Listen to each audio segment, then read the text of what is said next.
et bienvenue dans l'antre d'une autrice, d'une rêveuse et d'une lectrice.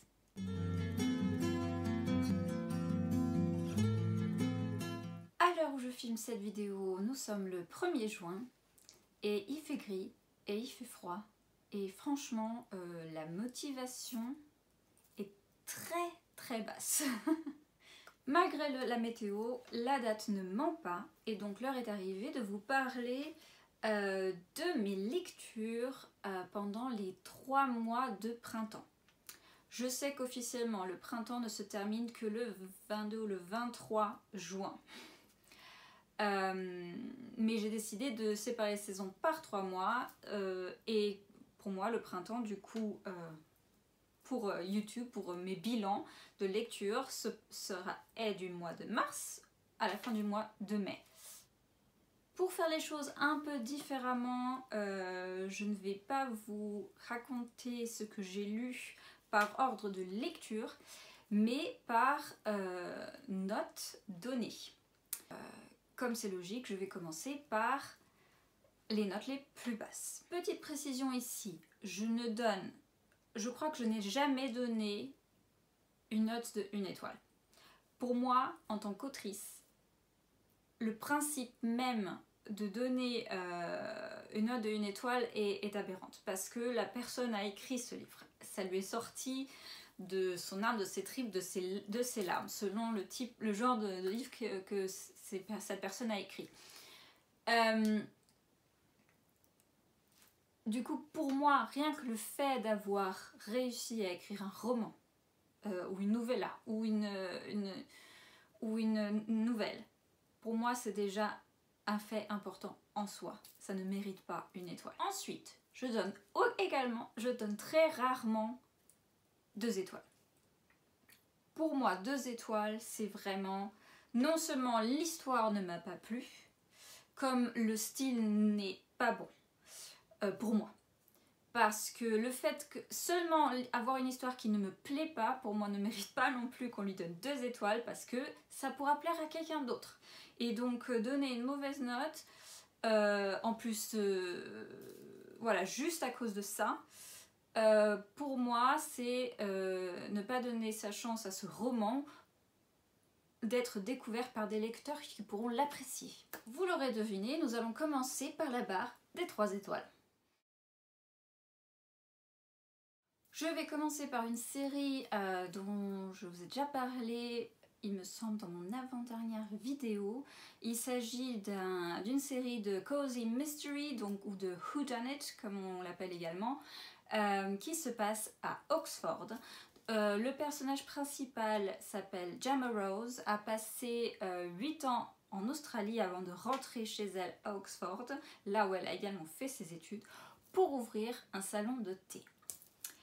Le premier roman de la série, il y a un meurtre qui se passe dans son salon de thé. Et du coup, pour essayer de réparer le mal qui a été fait à sa réputation, elle essaye de découvrir qui est le coupable.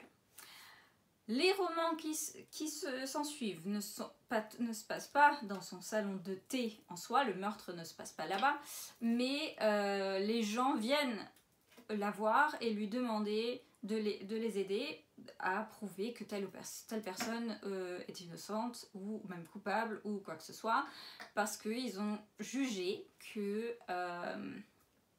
était douée, tout simplement. Il y a bien entendu un inspecteur super beau avec un costard-cravate digne d'un gentleman anglais. Nous avons aussi 4 mamies cocasses, casse-pieds aussi, mais surtout très drôles, qui aident Gemma, ou plutôt embêtent Gemma, pendant ses enquêtes. Le nom de la série par l'autrice H.Y. Hannah s'appelle The Oxford Tea Room Mysteries. Et j'ai lu, il me semble, les 6 premiers romans, mais je crois qu'il y en a le double de ça. Mais j'ai décidé de ne pas tout lire d'un coup. Voilà. Donc, les 6 premiers romans s'appellent A Scone to Die For, Tea with milk and murder, 2 down, bun to go, Till death do us part, Muffins and morning tea, and 4 puddings and a funeral. Je l'avais déjà dit dans les vidéos précédentes, les titres jouent toujours avec les noms de pâtisseries anglaises et c'est assez mignon je trouve comme titre. Et pourquoi seulement 3 étoiles? Parce que je passe un bon moment, mais ce n'est rien de... J'étais pas là en train de me dire oh mon dieu le twist, oh c'est impressionnant.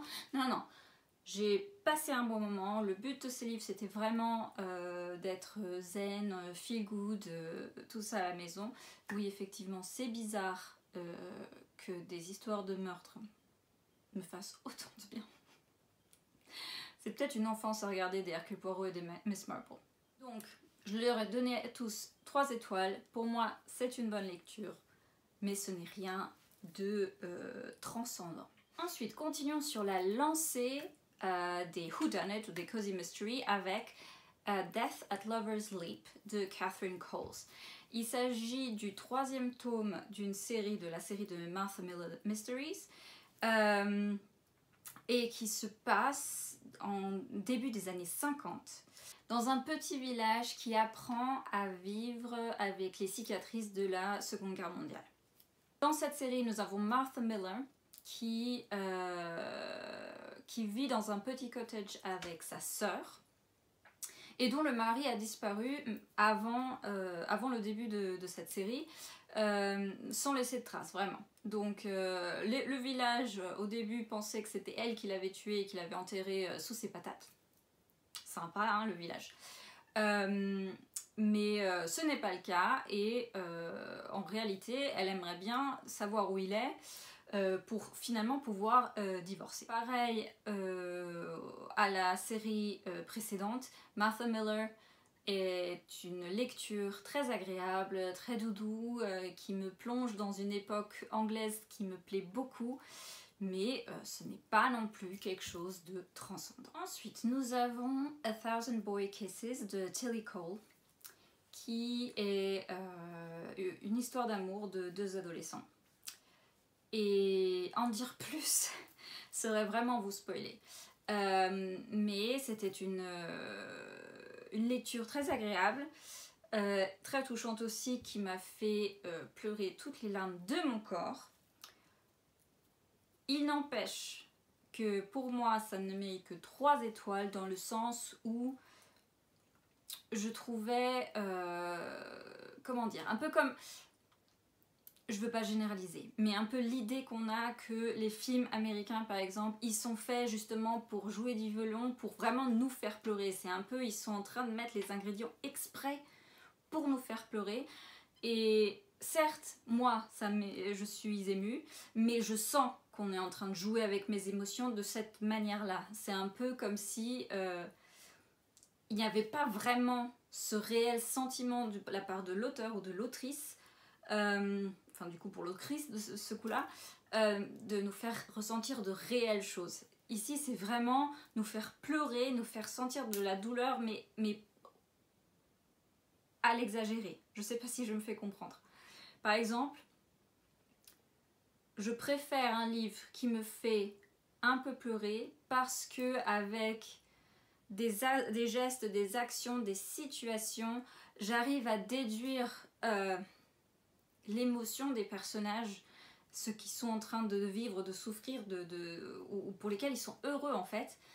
Je trouve ça beaucoup plus subtil et beaucoup mieux mené que un livre où j'ai l'impression que nous avons une sorcière derrière avec un chaudron qui met allez, on met des trucs atroces, allez, on met des dialogues vachement à l'eau de rose, allez, on met encore une dose de larmes, un peu d'oignon pour que ça fasse bien pleurer. J'espère que je me fais comprendre. N'empêche que c'était une bonne lecture, c'était juste ça qui m'a gênée là dans ce livre. Passons à quelques livres physiques dans le genre de la science-fiction. Donc nous avons d'abord La serre du bout du monde de Kim Cho-hyop, qui est été une petite déception pour moi, d'où le 3. Parce que c'est très bien écrit, tout ça, mais je trouvais qu'il n'y avait pas... Non, c'est pas vrai. C'est pas qu'il n'y a pas d'intrigue, mais je n'ai pas ressenti les enjeux de cette intrigue. C'est surtout à la recherche de la vérité derrière une plante, à partir d'histoires de gens dans le passé, etc. Mais la découverte en soi, c'est pas un truc qui chamboule. C'est pas... J'ai pas l'impression que... ça aurait été beaucoup plus intéressant pour moi, pour me faire un peu plus... pour être plus clair, que en faisant ces recherches, cette biologiste reçoive par exemple des menaces, qu'elle soit poursuivie ou attaquée ou en danger de mort, ou on s'en fout, pour vraiment comprendre qu'il y a, et qu'il y ait éventuellement une conspiration pour cacher la vérité, pour que les enjeux soient vraiment palpitants et intéressants. Ça c'est peut-être un extrême, il y a peut-être d'autres façons de rendre une histoire plus palpitante et plus intéressante, mais pour le coup j'avais l'impression que c'était juste une biologiste derrière son ordi, derrière ses livres de recherche ou d'interviews de différentes personnes pour découvrir la vérité sur la vérité ou l'origine d'une plante, et du coup on suit ça de A à Z. Et j'ai l'impression que je suis simplement en train de suivre quelqu'un qui est en train de faire des recherches pour sa thèse, et bah, ça ne m'a pas emballé plus que ça en fait. Ensuite, deuxième livre de science-fiction, nous avons le dernier tome de la trilogie du problème à 3 corps, et il s'agit de La mort immortelle de Liu Cixin, que je voulais lire, si vous vous souvenez des vidéos du début de l'année. Je voulais lire avant de regarder la série qui est sortie sur Netflix. Je n'ai toujours pas regardé la série sur Netflix, et le coupable est ce livre. Parce que il commence un peu comme tous les autres livres, dans le sens où il y a une ribambelle de personnages, en plus tous avec des noms asiatiques. Enfin, il y a d'autres noms aussi, mais le fait de noms asiatiques, c'est qu'ils sonnent assez similaires pour nous, et du coup parfois c'est assez difficile à les identifier dans l'histoire. Au bout de 50 pages, on y arrive quand même, d'accord, mais le début est toujours un peu plus difficile. Voilà, un côté introductif, un peu comme une locomotive qui a du mal à démarrer. Mais dans les 2 premiers tomes, l'avantage c'était qu'à partir d'un moment c'était vraiment intéressant, et à la fin était toujours waouh. On disait mais c'est... on sentait que l'auteur nous avait amené quelque part. Voilà. La fin de celui-ci est tellement confuse pour moi, et elle ne résout absolument rien pour moi. Alors c'est possible que je n'ai absolument rien compris, mais je trouvais que la fin était tellement farfelue par rapport à tous les autres tomes où je trouvais qu'il y avait quand même une approche scientifique dans l'idée de, éventuellement dans le futur, ça pourrait se passer comme ça. Il y avait quand même quelque chose très fondé sur le réalisme, sur un futur proche, enfin, ou un futur éloigné potentiel. Ici, ça part dans des dimensions à la fin que je me demande simplement si l'auteur, en fait, il ne savait pas où aller, et du coup, il a essayé de faire un truc comme ça, qui est soi-disant gros,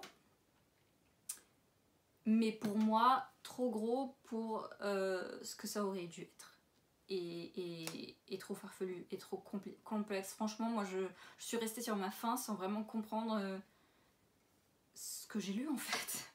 Et voilà. Dernier livre dans la catégorie des 3 étoiles, il s'agit de Belladonna de Adeline Grace, il me semble. Voilà. L'histoire basiquement, alors je ne sais plus du tout comment s'appelle le personnage principal, je sais juste que quand elle est bébé, et ça on le sait dans le premier chapitre, donc ce n'est pas un spoil, quand elle est bébé, toute sa famille et des amis et tout ça meurent empoisonnés dans une grande fête, et elle, bébé, est la seule à survivre alors qu'elle aurait dû mourir elle aussi. Et du coup, elle devient comme une sorte de personnage d'intérêt pour le personnage de la mort. Voilà. Donc, elle se rend compte qu'elle n'arrive pas à mourir, qu'elle ne peut pas mourir, mais que les gens meurent autour d'elle. Et du coup, il y a ce truc, elle culpabilise, elle trouve que c'est sa faute, et du coup, elle jette la pierre à la mort. Voilà. Son dernier gardien, sa dernière gardienne plutôt, décède, et du coup, elle se retrouve à être emmenée dans un manoir d'une famille lointaine, ou lointainement proche, je ne sais pas, mais en tout cas, c'est de la famille. Et il y a des secrets dans ce manoir. Et elle va utiliser ses pouvoirs ses pouvoirs de ne pas pouvoir mourir en fait. Voilà, pour le dire simple et pour rien spoiler. Et la mort avec qui elle commence à communiquer pour résoudre ce mystère. En soi, j'adore le concept. Je suis assez fascinée par ce personnage de la mort. Est-ce une entité voilà, un peu immatérielle, on va dire, ou est-ce que on peut penser que c'est une femme ou un homme? Est-ce que... Voilà, tout un tas de choses. Je trouve l'interaction avec la mort un sujet intéressant à la base. Et j'adore les ambiances gothiques avec ces mystères qui font un peu, qui donnent un peu la chair de poule, sans être flippant, mais qui donnent la chair de poule, ce côté gothique, voilà, tout simplement, hein, pour faire simple. Mais je trouvais... Alors je ne suis pas du tout attachée au personnage principal. J'ai eu beaucoup de mal parce que... je ne la trouvais pas convaincante. Et je trouvais que le côté gothique n'était pas très bien exploité. Et du coup, la fin introduit un personnage qui me laisse un peu entreapercevoir ce que va donner le deuxième et éventuellement le troisième tome. Et je sais pas si je vais continuer. En fait, je suis à 95% sûre que même si j'ai déjà le tome 2 en e-book dans mon Kindle, ou ma Kindle, que je ne vais pas lire. Ils sont maintenant aux 4 étoiles.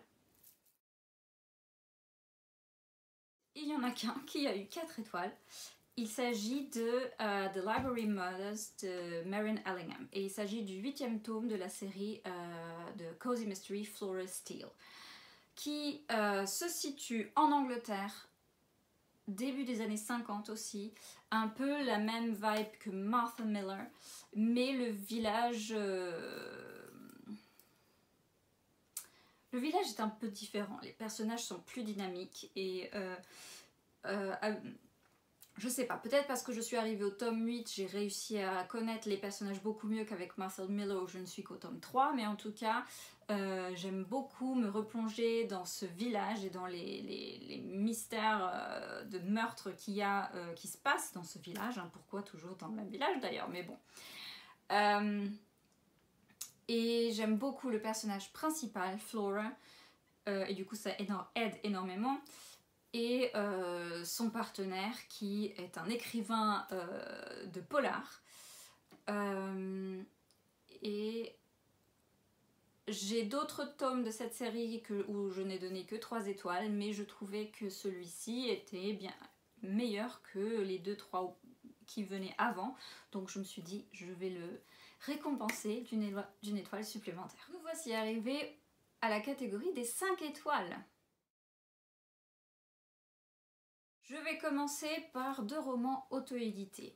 Le premier, il s'agit de Potions et Trahison d'Astrid Sterrin. C'est le 2e tome de sa duologie mécagicienne. Le premier s'appelle Automates et Fiançailles et suit la plus jeune sœur de la famille Firard qui s'appelle Gisèle. Et ce 2e tome se concentre sur sa grande sœur Charlotte. Et les deux filles sont comme le jour et la nuit, sont extrêmement différentes et très opposées l'une de l'autre niveau personnalité. Et sincèrement, quand on voit Charlotte dans le premier tome, moi je me dis ah bah je vais préférer Gisèle, c'est normal, elle me ressemble plus. Hein. Elle aime les livres, elle aime étudier, elle est très bouquineuse, voilà. Très romantique aussi à sa manière. Voilà, je me suis dit je vais préférer Gisèle. Et c'est faux. Automate et fiançailles a eu 4 étoiles de ma part. Potion et trahison a eu 5 étoiles de ma part parce que Charlotte est époustouflante. C'est une femme qui vit tellement de changements, de bouleversements et qui la change vraiment intrinsèquement. Pas vraiment intrinsèquement parce que dans le fond il y a ça en elle. Il y a des moments de vulnérabilité dans ce personnage qui sont tellement bien menés et qui m'ont fait aimer Charlotte plus que Gisèle. Ensuite, au-delà de ça, j'ai trouvé que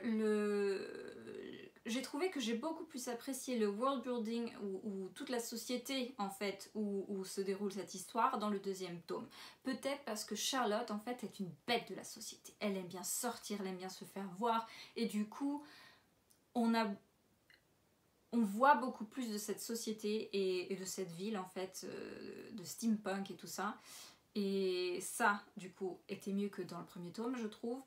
Et en plus, les retournements, enfin les enjeux politiques qu'il y a derrière sont très bien pensés. Et du coup, bravo Astrid Sterrin pour ce merveilleux deuxième tome.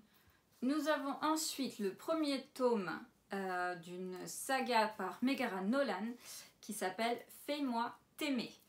Et je vais être honnête, j'étais sceptique avant de le lire, mais Megara m'a convaincue. Elle m'a convaincue. Il s'agit, alors malheureusement, je ne me souviens pas des prénoms des personnages. Mais il s'agit dans le contexte d'une communauté fée, ou fae, comme je sais pas comment on le dit en France. Je lis tellement en anglais que je sais que c'est fae, mais voilà.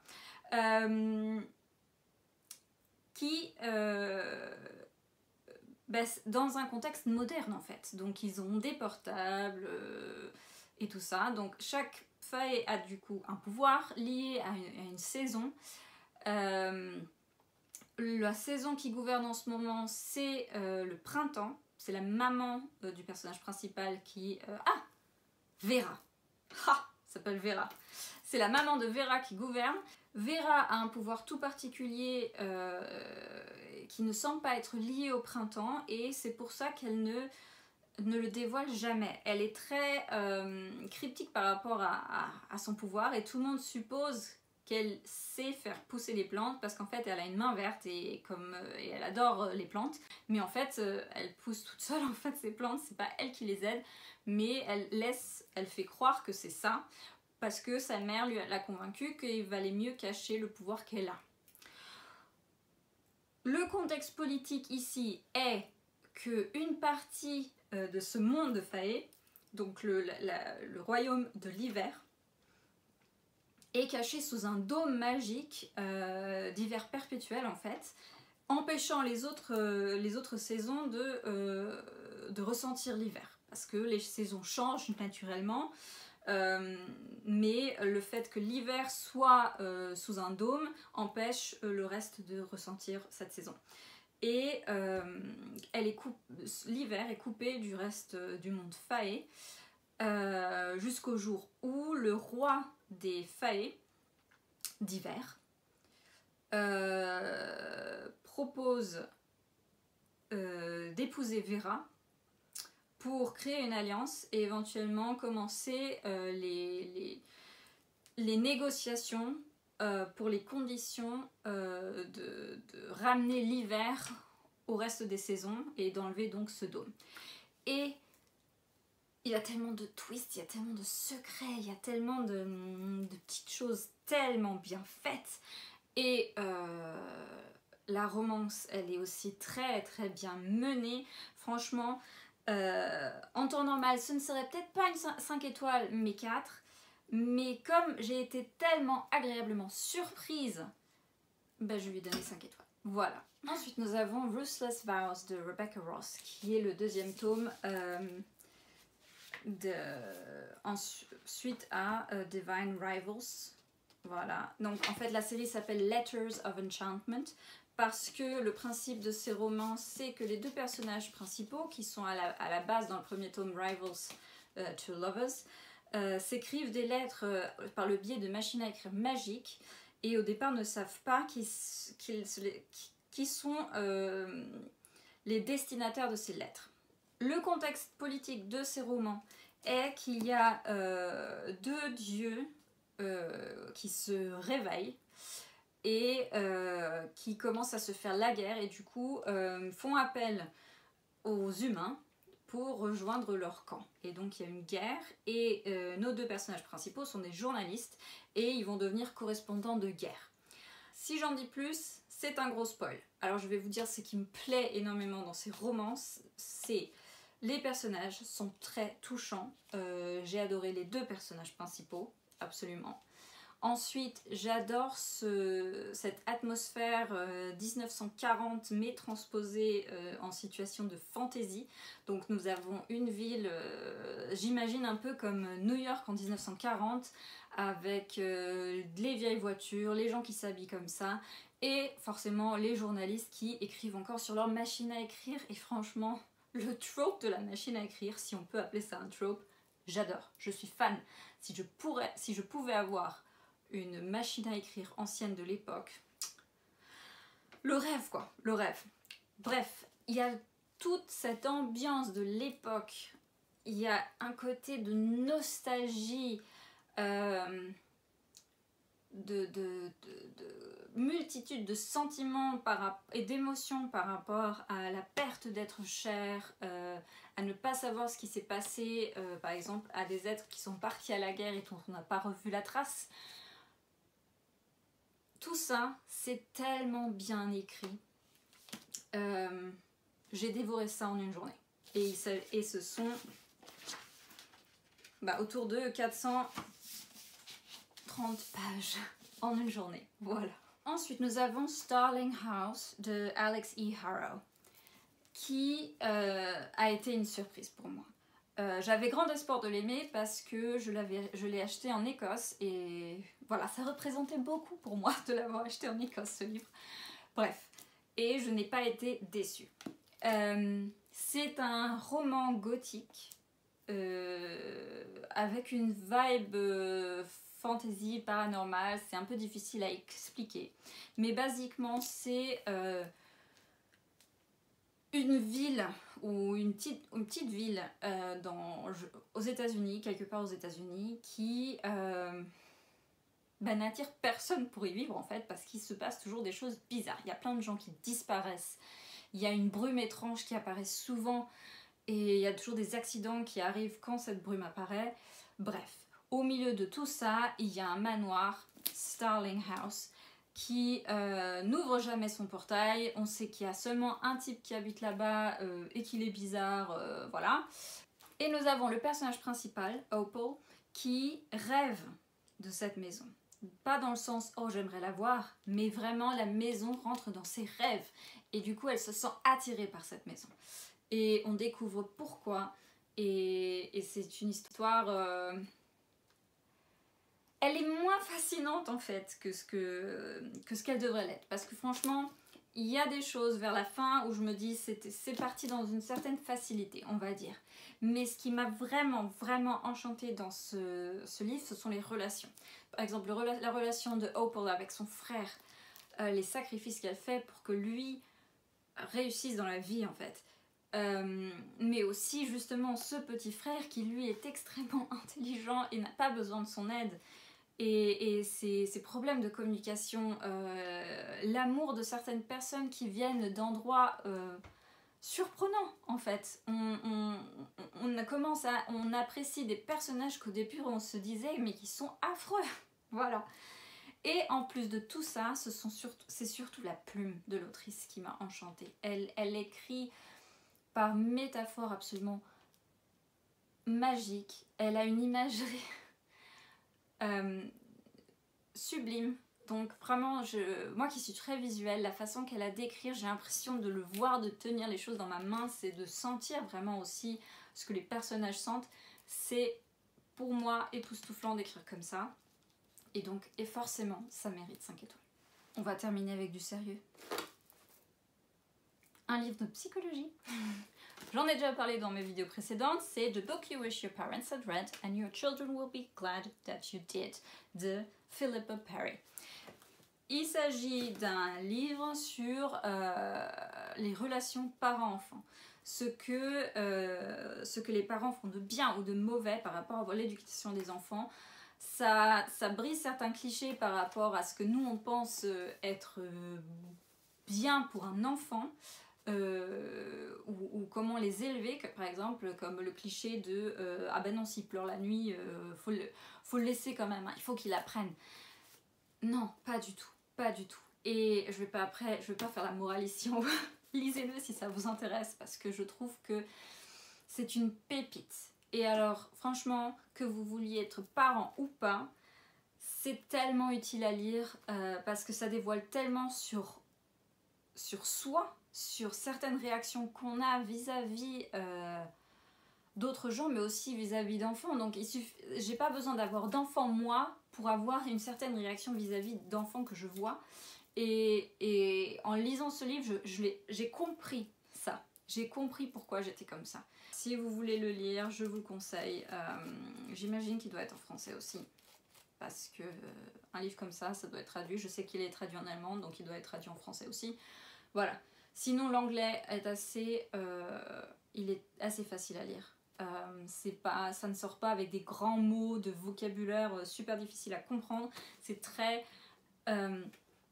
accessible. Donc voilà.